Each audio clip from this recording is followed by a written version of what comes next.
Sekelompok utusan ilahi saling memandang, tidak tahu bagaimana menjawab kata-kata Floraline. Melihat bawahan yang diam, wajah Floraline sedikit halus, dan sentuhan keluhan dan kepahitan datang ke hatinya lagi.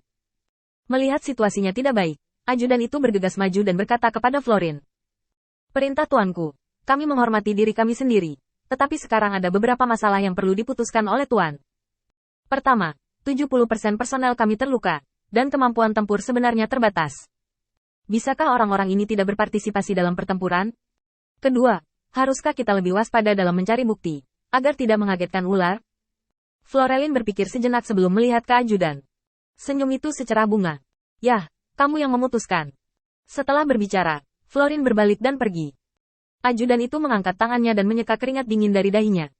Untuk mengatakan bahwa di Mahkamah Agung ini, mana yang paling sulit untuk dilayani, tidak lain adalah Floraline di depannya. Emosi bisa berubah, dan mudah hilang kendali. Siapa yang tahu kapan dia akan tiba-tiba meledak? Ajudan berpikir bahwa dia juga yang secara pribadi menjemputnya.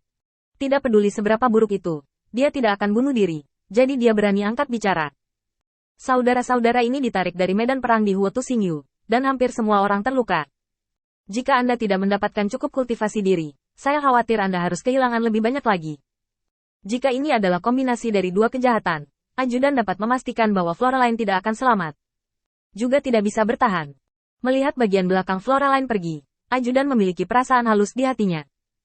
Aduh, apa yang terjadi padanya terlalu disayangkan. Dengan karakter seperti itu, semua orang harus menanggung lebih banyak. Lagi pula, dia benar-benar tidak memiliki niat buruk terhadap semua orang. Sekelompok utusan ilahi tidak berbicara. Mereka diam satu persatu, tidak mau membahas topik ini. Jenderal gila, saya khawatir tidak ada yang mau bermain setelah cedera besar. Mereka tidak akan bersimpati pada Florin. Serangan yang awalnya memiliki keuntungan, di bawah operasinya, tidak hanya kehilangan kesempatan untuk menyerang, tetapi juga menghancurkan begitu banyak orang. Tidak masalah jika dia tidak mengakui kesalahannya. Bagaimanapun juga, setiap orang terkadang salah menghitung. Tetapi lebih dari dia tidak mengakui kesalahannya, dia menyalahkan semuanya pada mereka, dan mengatakan bahwa ada pengkhianat di antara mereka, dan ada reaksi internal. Setelah pernyataan absurd seperti itu, dia, Floraline, adalah orang yang paling tidak bersalah di dunia. Dia mencuci dirinya sendiri, terlalu bersih. Setelah melihat ini, ajudan hanya menggelengkan kepalanya sedikit. Semuanya, berkultivasi dengan baik, saya hanya akan melakukan hal ini. Tetap tidak ada yang merespon. Tidak ada hubungannya, dia hanya mengikuti Floraline ke Qin Yichen, yang ada di dekatnya. Dia mengambil adegan di depannya ke matanya, dan hatinya juga serius. Tidak peduli seberapa buruk Mahkamah Agung, itu masih merupakan pilar alam abadi. Dengan berkah warisan dan budaya, semua orang di sini bangga bergabung dengan Mahkamah Agung. Ini seharusnya menjadi kelompok dengan rasa hormat dan pengakuan yang sangat tinggi. Tetapi sekarang, mereka tidak melakukan apa-apa, dan mereka tidak mengatakan apa-apa, dan mereka akan menulis kata ketidakpuasan di wajah mereka. Reaksi seperti itu membuat Qin Yichen mengerti. Sepertinya tidak bodoh. Aku tahu bahwa mengikuti seseorang dengan kepribadian yang berubah-ubah seperti itu tidak akan berakhir dengan baik. Aku juga tahu bahwa tidak berdebat dengan Floraline adalah cara terbaik untuk menghadapinya. Sayangnya, kamu masih meremehkan keanehan logika kognitifnya. Qin Yichen bangkit dan pergi setelah mendapatkan pemahaman dasar tentang urusan Floraline. Saya berencana untuk mengamati lagi di sekitar sini untuk melihat apakah ada hal lain yang dapat membantu saya, lebih memahami tindakan Floraline, dan kemudian membuat respons yang paling benar. Bagaimanapun, Floraline juga bukan seorang vegetarian. Kekuatannya yang sebenarnya sedang pecah sekarang, tetapi tidak sebanding dengan Gotham Jin yang baru saja keluar dari retret. Di seluruh Kuil Lord of Light, hanya Qin Yichen yang dapat memiliki peluang menang yang lebih tinggi. Dan di antara yang lain, hanya Matt, yang memiliki keunggulan bawaan, menyerahkan daging dan darahnya, sehingga menghalangi gangguan pesona. Matt, siapa yang bisa ada kekuatan tempur?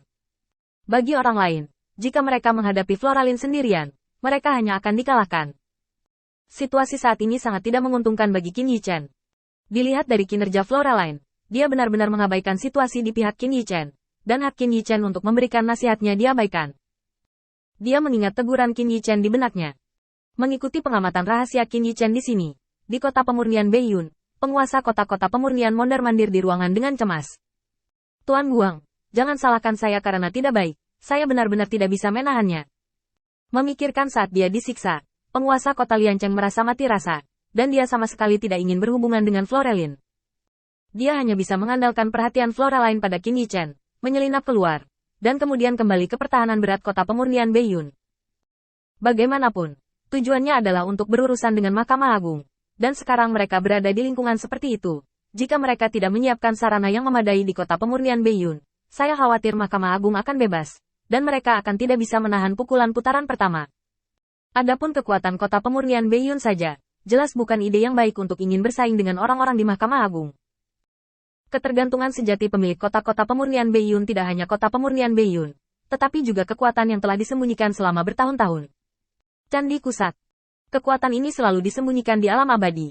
Tujuan persembunyian mereka adalah untuk menghindari perhatian Mahkamah Agung dan berkembang secara diam-diam. Meskipun anggotanya tidak banyak, masing-masing dari mereka adalah elit sejati. Itu cukup untuk mengisi kekurangan kekuatan tempur kelas atas di kota pemurnian Beiyun. Bagi mereka, kota pemurnian Beiyun telah membentuk jaringan intelijen yang mapan, serta sejumlah besar umpan meriam, yang juga memecahkan kekurangan tenaga kerja mereka. Kerjasama antara kedua belah pihak tidak bisa dihindari dalam arti tertentu. Lagi pula, dalam menghadapi tekanan yang begitu kuat seperti Mahkamah Agung, tidak semua orang bisa menahannya. Union hampir merupakan solusi terbaik. Kenapa kamu belum datang? Jika kita menunggu lebih lama lagi, semua sumber daya Lord Light yang hebat ini akan sia-sia. Moye, kamu pergi ke jalan untuk melihat. Mengapa kamu belum datang? Tuan kota-kota pemurnian sekarang penuh dengan kecemasan. Meskipun Qin Yichen sementara ditinggalkan untuk perlindungan diri pada saat itu, tetapi melihat kembali, tidak peduli bagaimana Anda melihatnya, rasanya agak tidak pantas. Terutama situasi kuil penguasa cahaya saat ini tidak seperti yang dia harapkan. Berdasarkan penampilan Qin Yichen selama periode ini, dia tidak terlihat seperti seseorang yang menaruh semua telurnya di dalam sangkar. Begitu sesuatu terjadi pada Qin Yichen, tanah awan di tangan kuil penguasa cahaya pasti akan diacak oleh banyak orang. Manfaat yang sudah didapat harus dikorbankan lagi. Ini adalah kerugian besar baginya. Kenapa kamu belum datang? Penguasa kota Liancheng sangat ingin mondar-mandir di aula sehingga dia tidak bisa berhenti sejenak.